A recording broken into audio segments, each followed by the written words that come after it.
The root cause of the quitter isn't that you can't do 100 push-ups. You can train anybody to do that.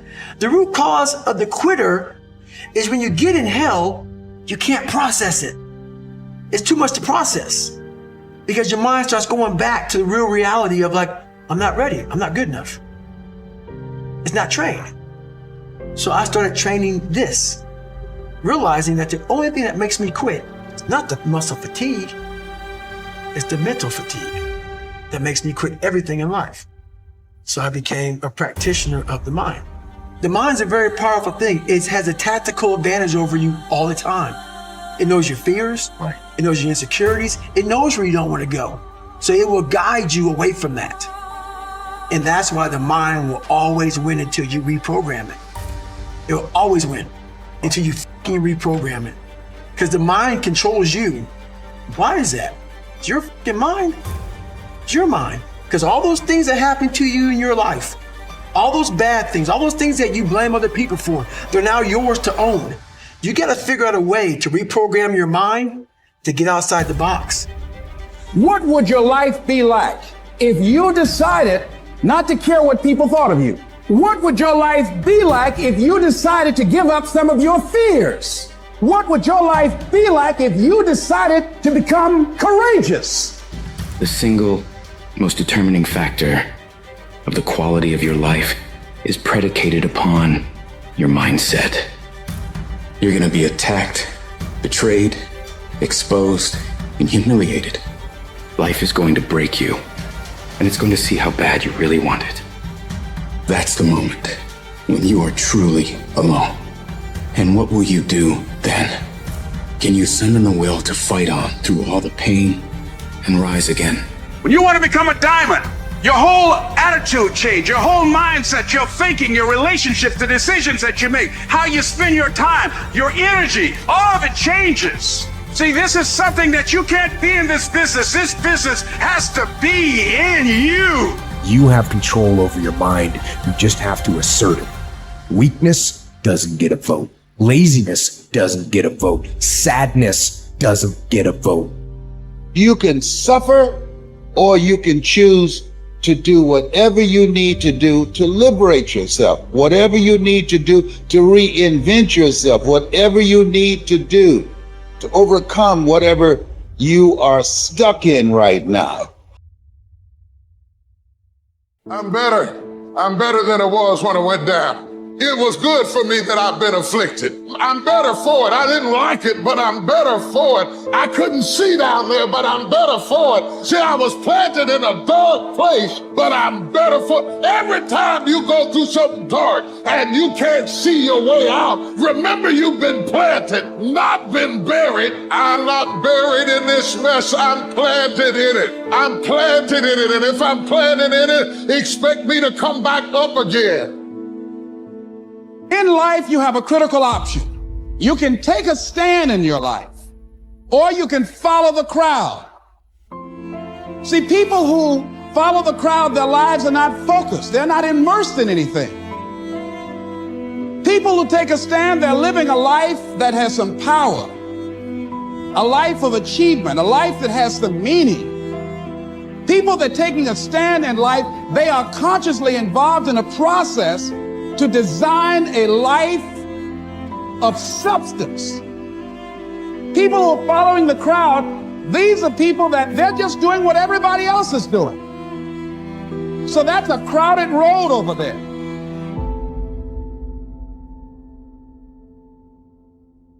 You have to learn to train your mind well beyond motivation. If you have motivation, that's great. That's some kindling to the fire. All it takes is a little bit of spark, you can burn the whole forest up. But motivation, you have to learn to exist without it. You have to be your best self when you're least motivated. And that's the tricky part about all that. Motivation is just a word. You have to have these different things in your mind on where you want to go and know that motivation is not going to get you there. Every day I demand more from myself than anybody else could humanly expect. I'm not competing with somebody else. I'm competing with what I'm capable of. My number one competition is me. It's always you versus you. You got to be the one to get up every morning, be disciplined, put in the consistent daily hard work. because that gains success. But see, when you discover the truth of this goodness, this power that you have within you, that truth will set you free from ever being a victim in life. That truth will enable you to handle things with a level of equanimity that will surprise you. The real message is we all started from no. I mean, we all had bullshit jobs. We all felt like losers. But through time and effort, you build a stronger human. You build a stronger body. You build a stronger mind. You build accomplishments and will and momentum. And then you look back and you go, hey, man, I'm not washing tables anymore. The future belongs to the risk takers, not the security seekers. Life is perverse in the sense that the more you seek security, the less of it you have. But the more you seek opportunity, the more likely it is that you will achieve the security that you desire. Whenever you feel fear or anxiety and you need to bolster your courage to persist in the face of obstacles and setbacks, switch your attention to your goals. Create a clear mental picture of the person that you would like to be, performing the way you would like to perform. There is nothing wrong with thoughts of fear as long as you temper them with thoughts of courage and self-reliance. Whatever you dwell upon grows, so be careful. This brings us to a very important mental principle called the law of accumulation. The application of this law is a fundamental reason for success in every field, including yours. This law says that every great life or great career is an accumulation of hundreds and perhaps thousands of efforts that nobody ever sees or appreciates. Great success is the result of countless hours, maybe even months and years of preparation and hard work toward the goal of becoming very good at what you're doing. This law of accumulation says that life is very much like a balance sheet with both credits and debits. Every time you do something positive to enhance your abilities and to improve your life, you get a credit on the credit side of your ledger. Each time you waste your time or neglect to take advantage of an opportunity to learn and grow, you get a debit on the debit side of your ledger. Here's the key. Everything counts. Everything that you do or fail to do is written down and totaled up on your balance sheet. Everything that you do or fail to do counts in some way. Nothing is neutral. Everything is either moving you toward a better life or moving you away from it. Everything counts. A successful, happy, self-confident person is an individual who has consciously and deliberately built up a lot of credits on his or her balance sheet. An unhappy, negative, or insecure person is a person who has a lot of debits on his or her balance sheet. Because the only things that count are your actions. It seems that every positive and constructive action you engage in adds up and increases your levels of self-confidence and self-esteem. Perhaps the most important corollary of the law of accumulation is what is called the law of incremental improvement. This is really the law that explains how you move from wherever you are to the top of your field. This is the law that explains all great success in America or anywhere else in the world. This law simply states that a person becomes good at his or her chosen field by improving incrementally, continuously, over a long period of time. The most successful people are long-term thinkers. They look into the future as far as they can to determine the kind of people they want to become and the goals they want to achieve. They then come back to the present and determine the things that they will have to do or not do to achieve their desired futures. This practice of long-term thinking applies to work, career, marriage, relationships, money, and personal conduct. Successful people make sure that everything they do in the short term is consistent with where they want to end up in the long term. They practice self-discipline at all times. You see, this willingness to sacrifice in people who spend many hours and even years preparing, studying, and upgrading their skills to make themselves more valuable so that they can have a better life in the future rather than spending most of their time socializing and having fun in the present. Your ability to think, plan, and work hard in the short term, and to Discipline yourself to do what is right and necessary before you do what is fun and easy is the key to creating a wonderful future for yourself. Your ability to think long-term is a developed skill. As you get better at it, you become more able to predict with increasing accuracy what is likely to happen to you in the future as the result of your actions in the present. This is a quality of the superior thinker. The common denominator of success was that successful people make a habit of doing the things that unsuccessful people don't like to do. And what were these things? It turned out that the things that successful people don't like to do are the same things that failures don't like to do either. But successful people do them anyway because they know that this is the price they have to pay if they want to enjoy greater success and rewards in the future. Successful people are more concerned with pleasing results, whereas failures were more concerned about pleasing methods. Successful, happy people were more concerned with the positive, long-term consequences of their behaviors, whereas unsuccessful people were more concerned with personal enjoyment and immediate gratification. The top people were those who were more concerned with activities that were goal-achieving, whereas average people were more concerned with activities that were tension-relieving. Answer this question now.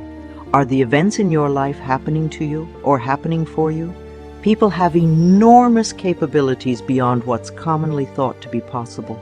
The power to tap into our unlimited potential is directly connected to how we define reality, how we view ourselves, and what believe we can achieve.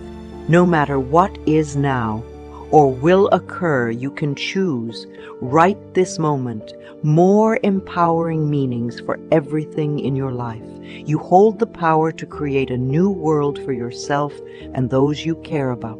The mind shift is simple but profound. Is this the end of something wonderful or the beginning of something unpleasant? Are you being punished for your failure or rewarded for your success? The minute you decide to focus on something, you assign it a meaning and infuse it with feeling. How you define an event produces emotion and determines your inner feeling state going forward.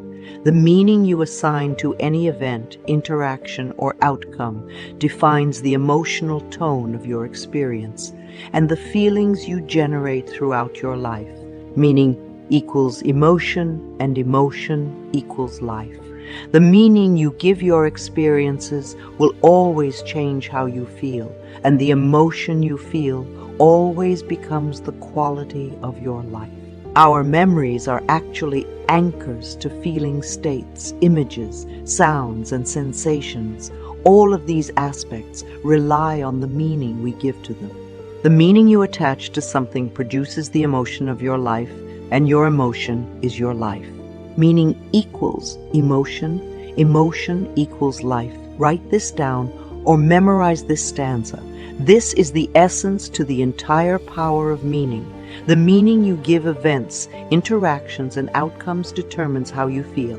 Meaning informs your emotional state. By creating a ladder of positive and empowering meanings, you effectively change the direction of your life and provide yourself rational, proven reasons your success will continue. And it all starts now with your decision to become conscious of the meanings you are constantly creating. This technique is called reframing, and it's one of the most powerful tools you can use to improve your psychology. Reframing isn't about pretending a situation is great when it may not be.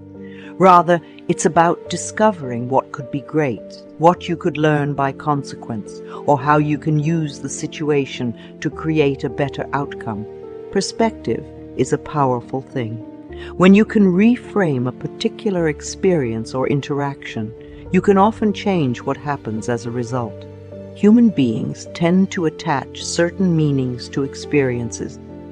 In actuality, there may be an infinite number of ways to interpret any experience. We frame the events in our life based on the ways we've decided to perceive similar experiences in the past, forming habitual patterns we repeat throughout our entire lives. Are your patterns helping or harming you? It's vital to remember that our perceptions are creative in nature. If we define something as negative, that's the message our brain receives and responds to by creating an emotional state to reinforce that reality. The quality of your life is the quality of your communication with yourself as well as with others. Reframing is the difference between being constantly disappointed and being consistently satisfied. By stacking positive interpretations one after the other, you become the author of the success story of your own life. How would you feel at bedtime if every day turned out to be ideal, interesting, or even amazing? It's closer than you think. Start harnessing your innate ability to supercharge your emotions, empower your decisions, and elevate your life today through the power of meaning.